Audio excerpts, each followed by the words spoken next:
This place was built for people to rest, to come to sit, to breathe, maybe even to share connection with someone. But right now it's pretty empty. And maybe that's why loneliness hurts the way it does. Because sometimes it just feels like something that should be here isn't.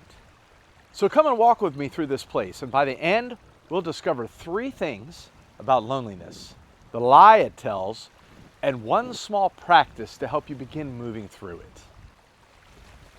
Loneliness is sneaky. You can be surrounded with people and still feel completely alone. And when that happens, it can make you question yourself. What's wrong with me? Why do I feel this way? But if that's been you, you're not being dramatic. You're not weak. You are human. And you were made for connection. And if life has felt especially loud and disconnected lately, I made something called the 5-day spiritual reset. It's free, it's simple, and I'll put the link below. Just a gentle place for you to begin if you need it. People came here because they needed rest, maybe perspective, breathing room, quiet, maybe conversation, maybe company, maybe just a place to sit beside someone and look out at the water together.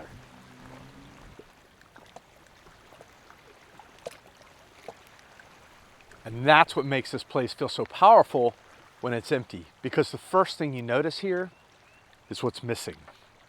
No one sitting on the bench, no quiet conversation, no shared moment, no laughter drifting across the water, just space, absence. And that's why loneliness hurts the way it does. It's absence, the ache of missing connection, the feeling that something that should be here isn't. That's the ache. Not just being by yourself, but feeling the vacancy. So we build places like this because people need spaces to step away. They need to breathe and to rest and to reflect and to have access to stillness, to remember that they're not in a hurry. And places like this don't exist for noise.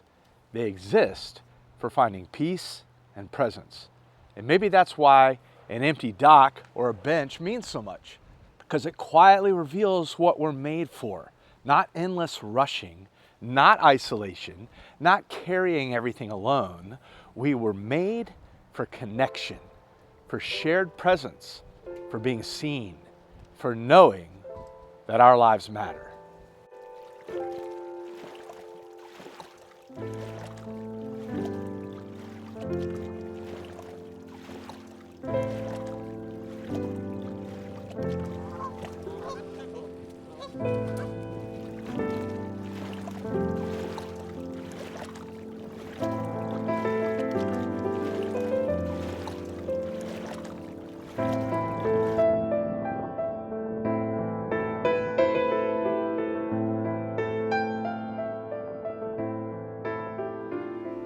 Here's what this place reveals.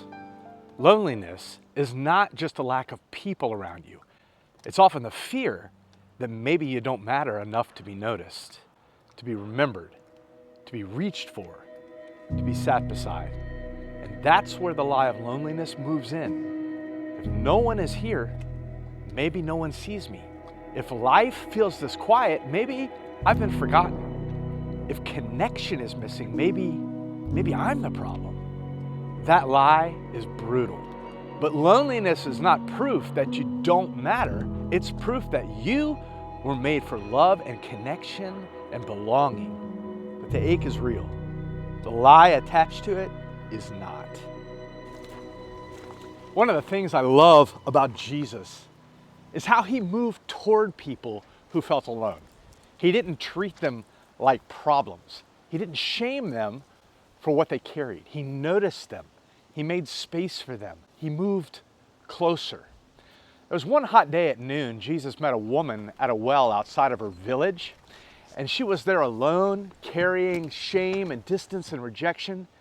But Jesus didn't shame her. He moved closer, and he offered her dignity and hope and new life.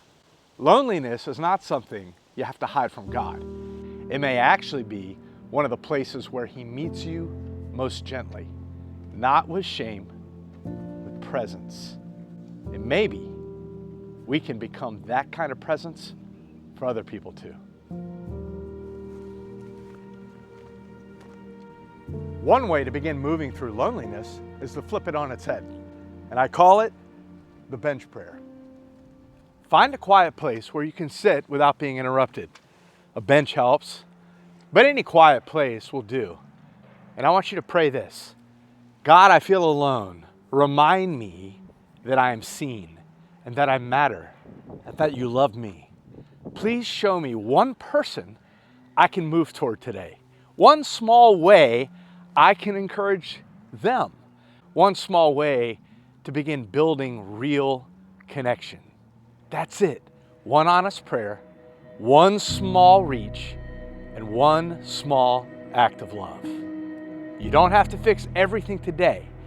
You don't have to solve your whole loneliness story this week. Just begin. One honest prayer, one small movement toward love, one small act of connection. Small steps matter, but I also know loneliness can run deep. Maybe you felt disconnected from people and from God, even from yourself. This Wednesday, we're going to go a little deeper into spiritual truths of connection and belonging and what it looks like to begin healing from loneliness. Remember this: God loves you, and so do I, and we'll see you soon.